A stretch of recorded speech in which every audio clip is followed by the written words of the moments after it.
弟兄姊妹平安，今天是2023年的12月5号。今天的经文是诗篇79篇，弥迦书第4章第6节到13节，启示录18章第1节到第10节。今天的经文要分享的主题是颠覆。颠覆有时候我们用在不同的角度，比如说正面的意义呢，就例如说颠覆传统，这是一种创新的思维、更新的做法，也可能是一个负面的意义，比如说颠覆分子，意思就是说有一些人从事秘密的工作，或是说破坏的工作内容。颠覆的意思是改变现状，有一个新的面貌。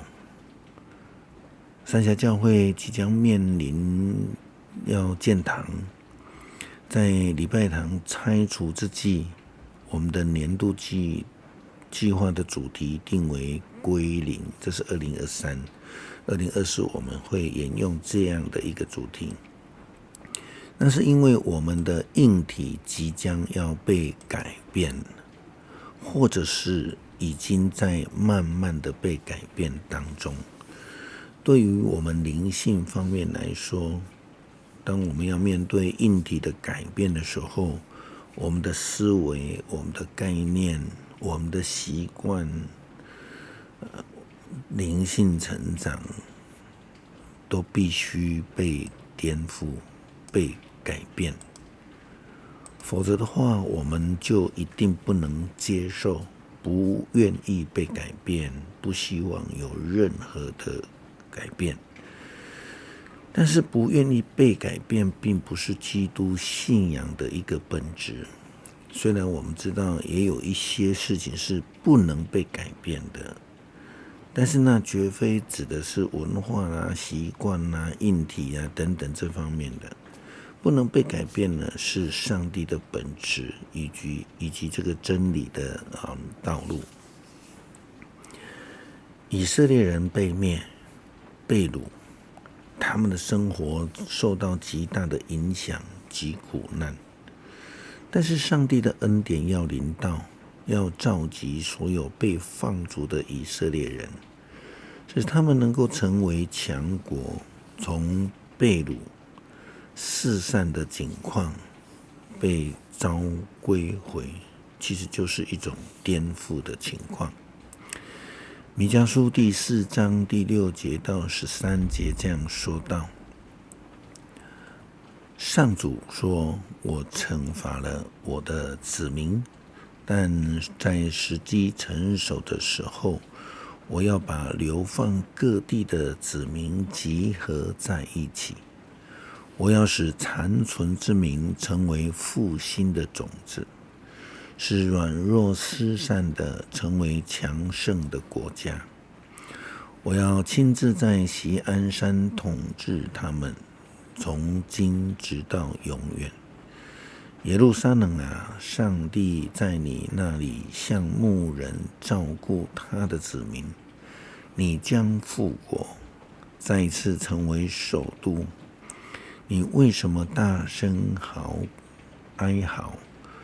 为什么像产妇辗转阵痛？你没有君王吗？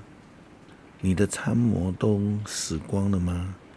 耶路撒冷人啊，你们要像产妇阵痛，辗转哀嚎，因为你们就要离开这城，去住在荒野。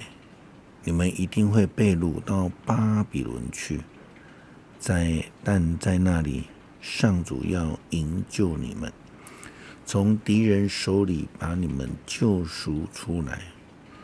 许多国家联合起来攻击你，他们说：我们来摧毁耶路撒冷吧，我们来看这城变成废墟。但是他们不知道上主的计划，不晓得上主把他们集合在一起是要惩罚他们，像农夫打谷物一样。上主说：耶路撒冷人啊，去吧，去惩罚你们的敌人。我要使你们强壮，像长了铁角铜蹄的公牛。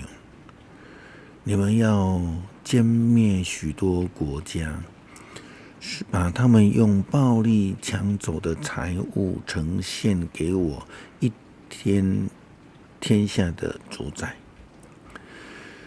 上帝颠覆以色列人的境况，也颠覆了当时候的强权的思维。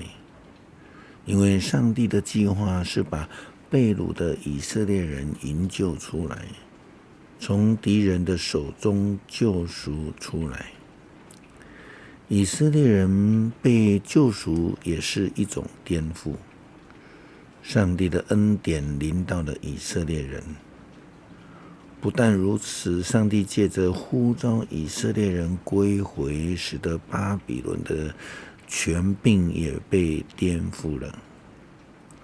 上帝的权柄颠覆了巴比伦的政权，因为上帝使巴比伦被颠覆、被覆灭了，以色列人就得以回归了。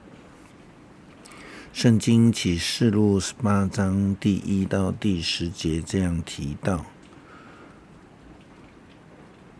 这以后，我看见另一个天使从天上下来，他掌握大权，他的光辉照耀大地，大声呼喊：倒塌了！大巴比伦倒塌了，他成为鬼魔的窝，污灵的穴，污秽可憎的鸟类的巢。因为列国都喝了这大淫妇淫乱的烈酒，地上诸王都曾经跟他行淫，世上的商人把他的淫荡发了大财。我听见另外一个声音对从天上来说：出来吧，我的子民，从那城出来吧，不然你们会分担他的罪行，分受他的灾难，因为他罪恶滔天。上帝记得他邪恶的行为，他怎样待你们，就怎样待他，照他所做的加倍报应他。他怎样调酒给你们，就用双倍浓烈的酒倒满他的杯。他怎样奢侈炫耀自己，就怎样折磨他，叫他受尽痛苦。因为他不断地对自己说：我是坐在宝座上的王后，我不是寡妇，我绝不会有悲愁。正因为这样子，在同一天里，灾难要临到他们，有饥荒、哀伤、死亡。他要在火中被焚烧，因为审判他的主上帝大有能力。跟他纵欲行淫的地上诸王，看见那焚烧着的他的烟，就为他痛哭哀嚎。他们怕看到他受折磨，远远地站着说：惨啊惨啊，这大城，雄壮的巴比伦城啊，还不到1个钟头，你已经遭受惩罚了。在约翰所描述的景况，他提到的巴比伦是从旧约上帝对巴比伦的预言当中来做类比。其实他所说的是他们面对的罗马政权，上帝要颠覆他们，要使以色列人来得救。基督徒被称为义，被称为圣，都是因为我们被圣灵给充满，生命得以得到改变。我们都需要被圣灵给颠覆，圣灵的能力也帮助我们胜过了如同巴比伦的邪恶权柄，使我们脱离凶恶以及死亡的威胁，让我们能够得救蒙呼召，这都是使我们的生命被颠覆得改变。就如同保罗所说的，若有人在基督里，就是过一切就是新的人了。他就是新造的人。保罗又说，如今活着不再是我，是基督在我里面活着。我们盼望生命都被圣灵给颠覆，让上帝的救赎恩典永远的长存在我们的里面。诗篇79篇，为国家祷告。上帝啊，外族人侵入你的领土，他们玷污了你的圣殿，使耶路撒冷成为废墟。他们拿你仆人的尸首为物因，把你忠贞子民的尸体丢给野兽。他们使你的子民血流成河，淹没了耶路撒冷，没有留下一人来掩埋尸首。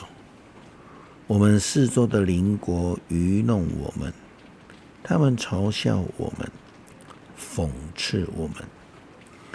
上主啊，你要永远向我们动怒吗？你的怒气像火焚烧，要到几时呢？求你把愤怒转向不敬畏你的国家，倾倒在不求告你的人民身上，因为他们杀戮你的子民，使你的住处荒凉。求你不要因我们祖宗的罪惩罚我们，求你快快怜悯我们，因为我们已经丧失了一切希望。上帝啊，求你帮助我们，拯救我们，为了自己的荣誉搭救我们，赦免我们的罪。为什么让列国发问，你们的上帝在哪里呢？求你让我们看见你惩罚列国，因为他们杀戮你的仆人。愿你垂听囚徒的声音，愿你用大能释放死囚。主啊，邻国加给你的耻辱，愿你7倍还给他们。